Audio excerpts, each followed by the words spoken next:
Today, we're going to talk about the dangers of being asleep in the waking world. What does this mean? Well, we're going to use a quote from Reality Transurfing, where Vadim teaches us that it's dangerous just to let somebody else do your thinking.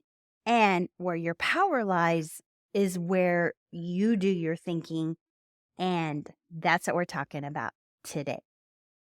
Welcome to my YouTube channel. My name is Kathy Owen. I have been a certified fitness trainer and certified life coach since 2002. Yeah, that's quite a long time. And on this channel, we talk about having a growth mindset, healthy habits, fitness, and even some reality transurfing. And today we are talking transurfing on Thursday. And today we're talking about thinking for yourself.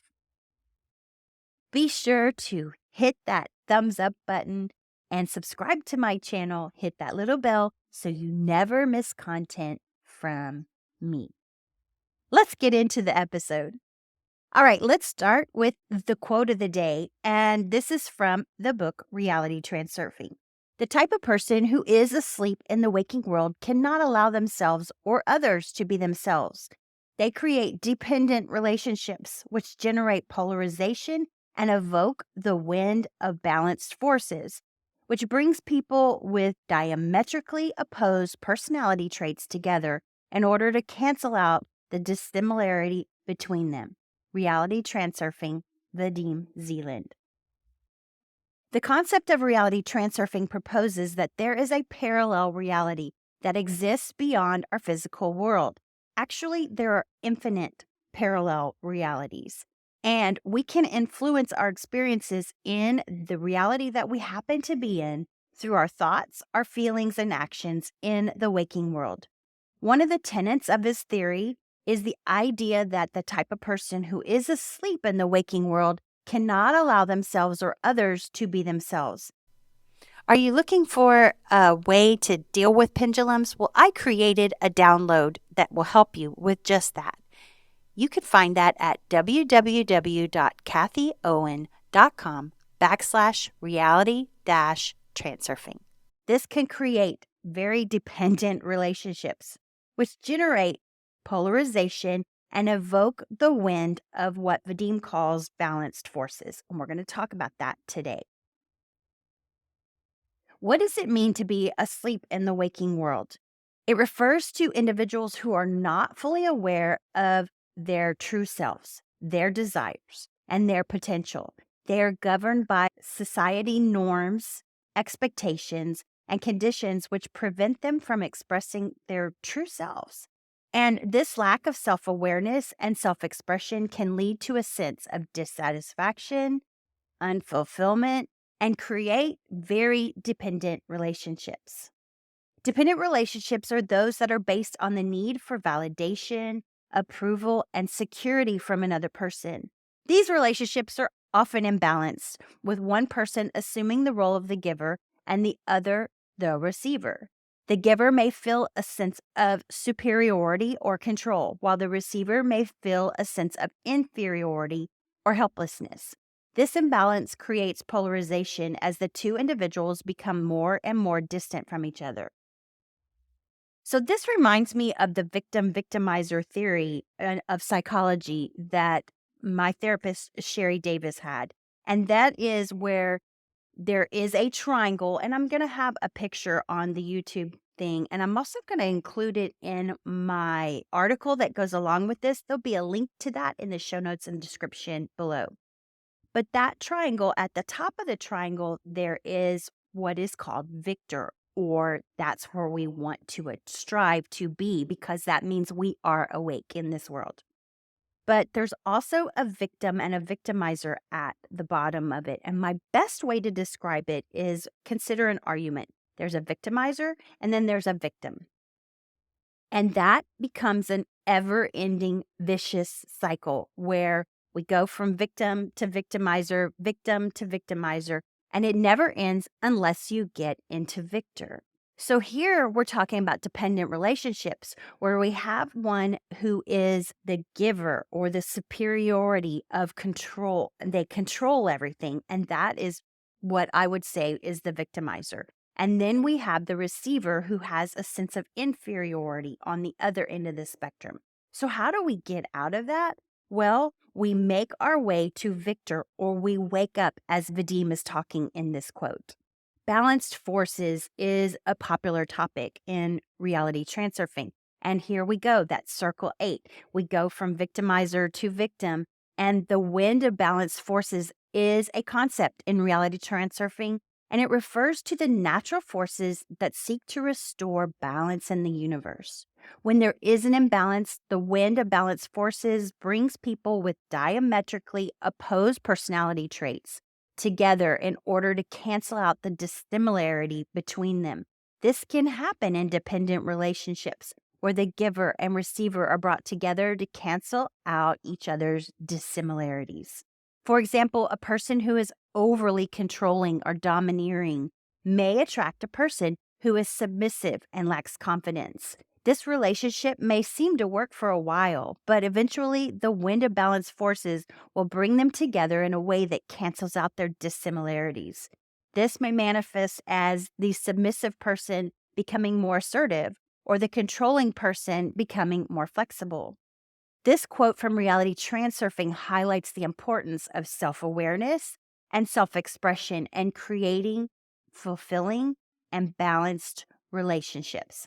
When we allow ourselves and others to be themselves, we create relationships that are based on mutual respect, understanding, and support. On the other hand, dependent relationships are based on polarization and can lead to imbalance and dissatisfaction. By understanding the wind of balance forces, we can learn to create relationships that are in harmony with the natural forces of the universe.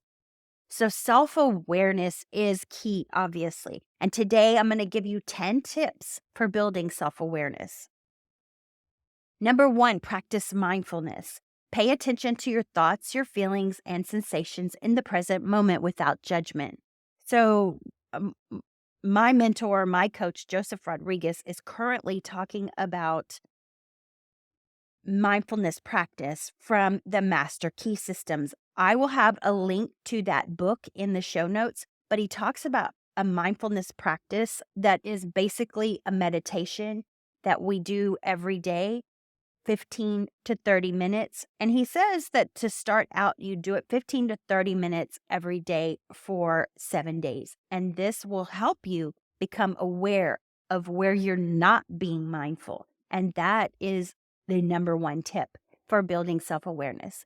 But number 2, keep a journal. Write down your thoughts, feelings, and experiences regularly and reflect on your actions and decisions.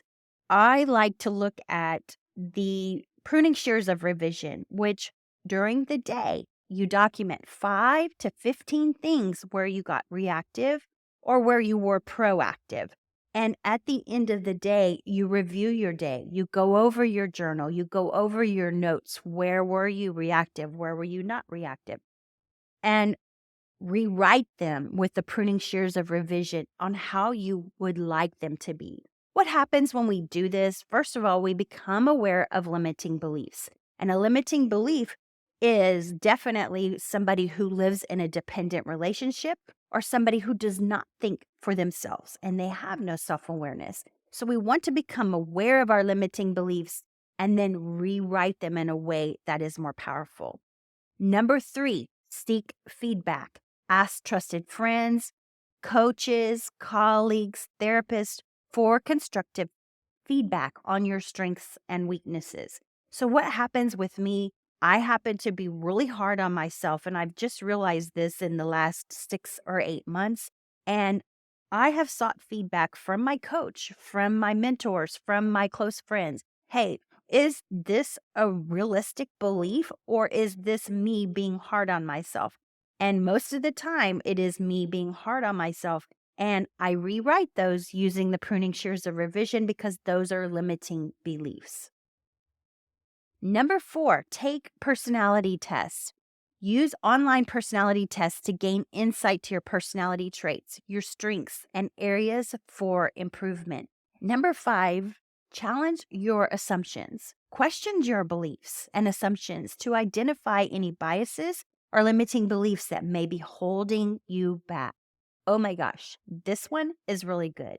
And when you find your assumptions are not correct or that there's something wrong in there, you get out of that tunnel vision. You get out of thinking the way that somebody else is forcing you to think and look at the world differently. We wake up, as Vadim Zeland would say. Number 6, practice self-reflection. This is the pruning shears of revision itself. So self-reflection, set aside time each day to reflect on your experiences and identify any patterns or beliefs or recurring themes. These will help you identify limiting beliefs, number 1, and then also revise them so that they're more empowering instead of disempowering. Number 7, engage in introspection. Take time to reflect on your values, goals, and your purpose in life. And I talk about this all the time because as your vision, as your main objective, main goal, everything is related.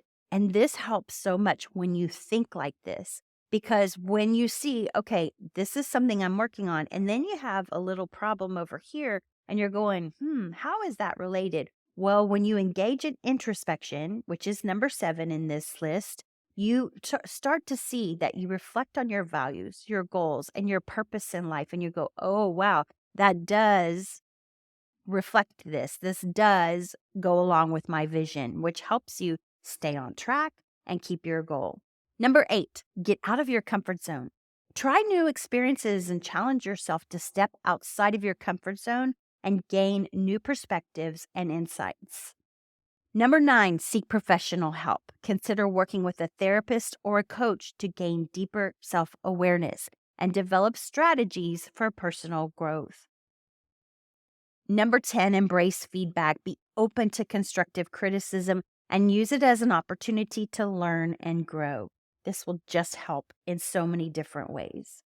In conclusion, it is a good idea to create self-awareness and confidence in order to avoid balance forces and falling asleep in the waking world, as Vadim says. It helps to create relationships that are in harmony with the natural forces of the universe. That also can take responsibility on your part to bring your relationship into harmony. All right, thank you for spending part of your day with me. I trust that you found this helpful. If you know someone who can benefit from this, please share it with them. And until next time, I will see you next time. Peace out and namaste.